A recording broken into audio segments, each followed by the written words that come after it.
The diencephalon is a region found deep within the brain, surrounded by the cerebrum. We'll examine two functional regions of the diencephalon, the thalamus and the hypothalamus.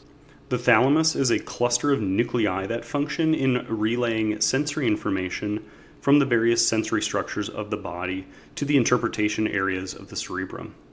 All of the body's senses, with the exception of olfaction, are relayed through the thalamus before being routed to the proper interpretation regions of the cerebrum.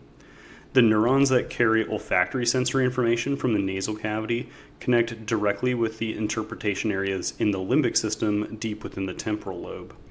Additionally, the thalamus also filters and does some interpretation of sensory information that it is routing before sending it to the proper location in the cerebrum. It also functions to relay motor commands from the cerebrum, particularly the precentral gyrus of the frontal lobe, to the skeletal muscles. Figure 13.11 shows the approximate location of the thalamus, located deep in the brain, surrounded by the cerebrum. The hypothalamus is also a cluster of nuclei that are involved in maintaining homeostasis in addition to controlling the pituitary gland of the endocrine system.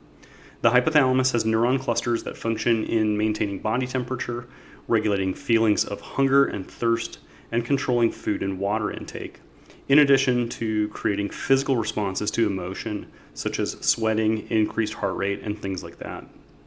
Specific neuron clusters in the hypothalamus control the pituitary gland, which is a major endocrine gland that regulates the output of many of the other endocrine glands in the system. The hypothalamus is located inferiorly to the thalamus and is directly connected to the small pituitary gland on the underside of the brain.